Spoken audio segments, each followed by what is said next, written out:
Hello friends and welcome back. War 3. Today we're taking on LCMII. We faced these guys last season or the season before, I think. Can't remember exactly when.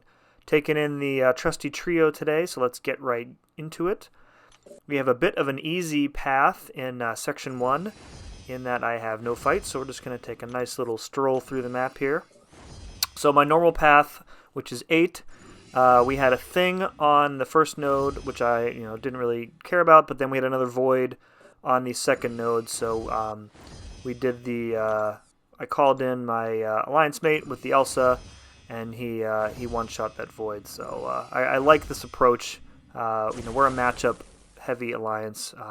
No heroes here. So, all right, this is a Nick Fury rank 5. I actually died to this Nick Fury in this matchup the last time we fought this alliance. So coming in here, I wanted to make sure that I didn't have a repeat performance. The problem with the last time that I fought this Nick Fury was that I missed an intercept, and he essentially killed me with one combo in the real Nick Fury phase. So I debated whether or not to go in with Warlock or Namor here. I ended up going with Namor. So he has an advantage in that he's a mutant, so he's not going to be giving Nick Fury guaranteed tactical charges on every hit. However, since Namor is tagged as an Avenger, you can see that Nick Fury starts with 5 or 6 tactical charges. So it kind of balances out the 25% chance. Now this Nick Fury is able to be parried, at least in the first phase, so I can remove charges that way. You can see at the beginning there, I did put on an invulnerability boost just because I expected at some point, that point being right now, to take a special one. And that, it doesn't do a lot of damage, and it probably at the end of the day was a waste of a boost because the SP1 has way more than 3 hits, and the little laser blasts from space or whatever don't really do much damage. So you can see here, so this Nick Fury has Masochism. We're still stuck in Tier 4, so this is the Challenger map. So I'm periodically healing Nick by quite a bit with my bleeds that I'm applying, and also the weakness debuffs from Resonate. So we really have to rely on Namor's burst damage to get this Nick Fury down. Alright, so we're firing off our first SP3 there. We're at 28 stacks of Outrage. The timing is pretty good, so I get my second SP3 off. And this SP3, if I recall correctly, doesn't quite kill him. The ideal scenario here is you kill the first phase with the second SP3, and then after he's done regenning, you then lay into him with another SP2. So I kind of backed off, waited for him to heal up to full, lay into him with an SP1, and then the damage from that plus the bleeds pretty much does in his entire second phase. So could have played that one a little bit better as far as taking that SP1 at the beginning of the fight, but otherwise I'm pretty happy to get out of there with a full AB.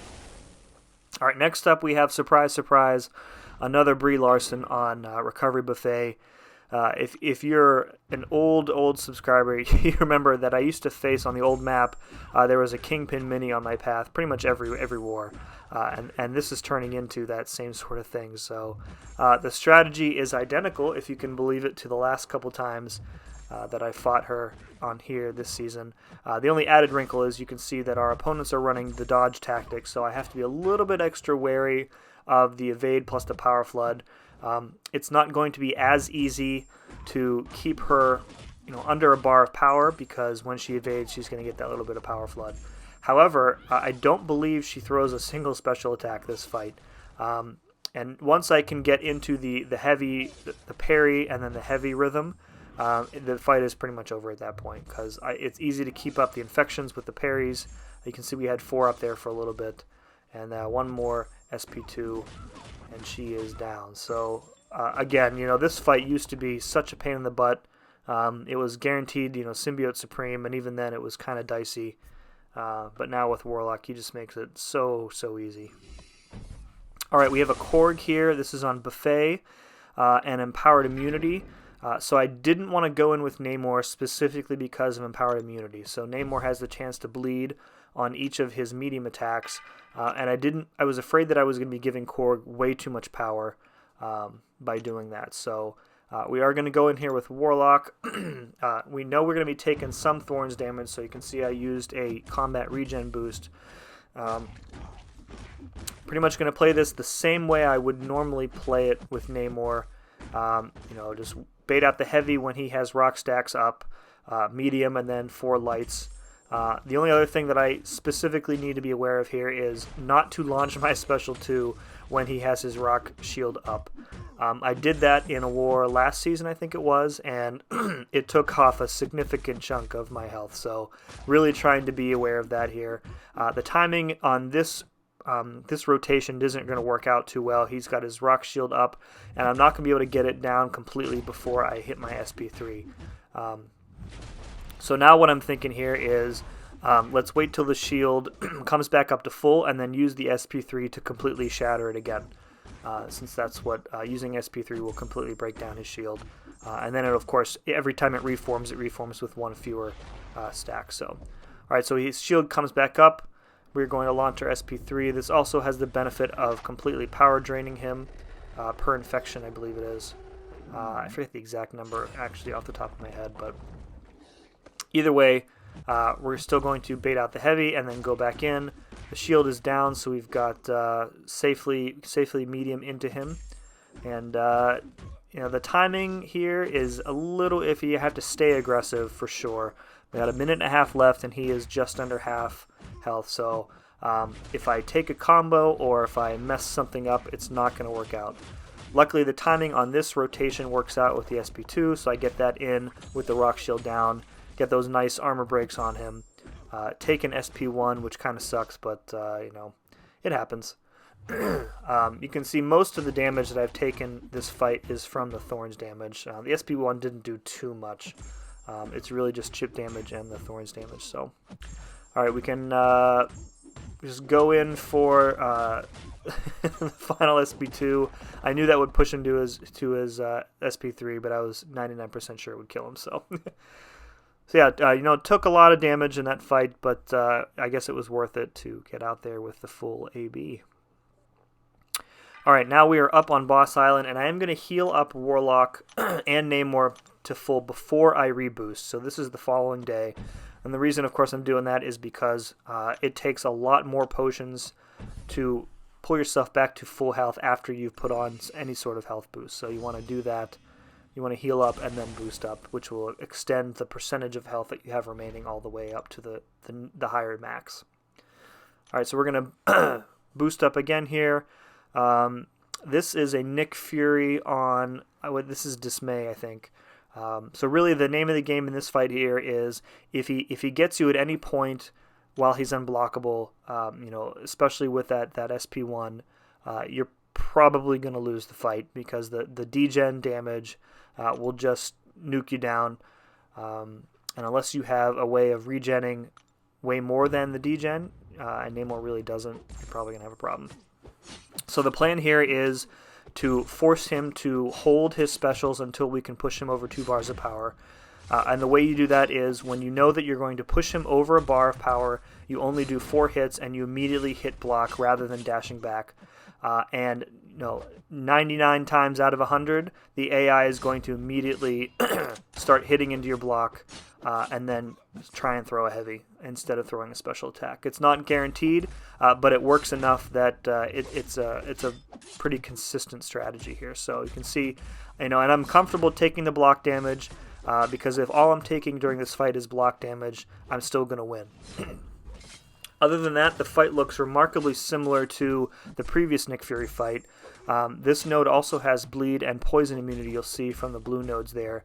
So I am building up outrage at a much faster rate than I would normally be because the bleed immunity means that I'm guaranteed a stack of outrage on every medium attack. Alright, we're going to fire off our first SP3 here. Now the timing for the second SP3 almost doesn't work out for me. So he throws the SP1, and then I get the Imperious Rex going, and I have to do a full 5-hit combo, and I barely have enough time to reach my thumb over and tap that SP3, but it worked out favorably, by the skin of my teeth. So, same thing as the previous fight. This doesn't quite kill him, but we're going to try and nuke him down into the second phase before we can launch another special. So that doesn't work out. I have to use the special to get him into the second phase. He throws a heavy, which works out, so I can push him again over 2 bars of power. And now we're kind of in that danger zone where he's not going to lose his tactical charges. And if he goes unblockable and you are unable to intercept and push him over into like a second Fury buff, you're going to have a problem.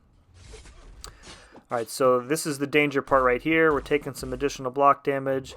You can see, you know, with the Fury's Fury buff up, even hitting the block is just, it's intense amount of damage. So if you can imagine, if he hits me for real, you know, that's why he's able to pretty much kill me in one combo, if he were to hit me, that is. So we've got about 30 seconds left, and one more SP2 should do it. We just need to bait out this additional heavy here. And 1, 2, and dead. So 2 really solid Nick Fury fights for me this war. Very happy with how I played in both of them. But now the icing on the cake is this Domino on Enhanced Special 1. If you are a viewer of my channel for quite some time, you know I've had some insane, crazy, shenanigan Domino fights, but this one might be the most insane of them all. So our opponents, I said, are running dodge, so I have to be extra careful of her evades, not only when she's lucky, but just, you know, normally throughout the course of the fight. The thing that makes this a really crazy Domino fight is that she straight up fully evades my SP2 twice. You'll see so she ended up evading the first hit both times. But the even more ridiculous part is that both times she just stands there instead of counterattacking me here. So she blocks the entirety of the SP2. I hammer her down, and you know, as soon as I saw her evade and block, I thought I was dead. I said she's going to counterattack here and pretty much just kill me in a 5-hit combo. But she didn't, and I, you know, lived to fight another day. So I'm not doing too much damage without those armor breaks from the SP2, so I kind of have to play a little bit more aggressive. Normally I would try and back off when she gets that lucky passive, but I can't really afford to do it at this point here. So there we go. She evades another full SP2. I get the short armor breaks up on her. She again allows me to come out of my special attack and block, which is just insane. Like I couldn't believe that, not only that she would evade that special 2 twice, because, you know, of course she would, right? You know, she's lucky, but that she would allow me to continue living after that twice. So, all right, the timing is a little rough now, so we got just over a minute left, and she's only about halfway dead. I really, really, really, at this point, am looking for an SP2. I need those armor breaks in order to get her down, get that extra damage. You know, the degen is just not cutting it at this point. So there's really nothing I can do except try again. This time it works. I get some armor breaks up, the nice 2 lengthier ones. There we go.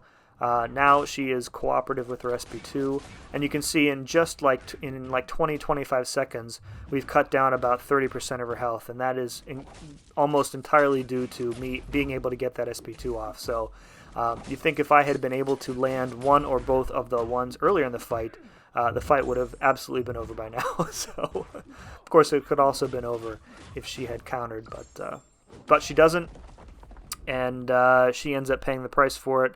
So I get the full AB on that as well. So, all right, so another low item use war. Very happy with that. Another no death war. Very happy with that. And we came out with the victory, which is the best part of everything. So I do want to specifically call out my battle group. We had a record low 3 deaths this war, which is the lowest that since I've been in this alliance for our battle group. I've been in the same battle group the entire time. So yeah, everybody did awesome. Shout out to Mike, who runs Path 9 on both sections. He just like tore through the map. He fought like 7 mini bosses. It was crazy. He did awesome. So everybody did great. Really proud of the guys. So yeah, that's about it. Hit that like button if you enjoyed this and you want to see some more Alliance War goodness from me. Go ahead and hit that sub button. Leave me a comment. Let me know how you did in your war. Thanks for watching. We'll see you again next time.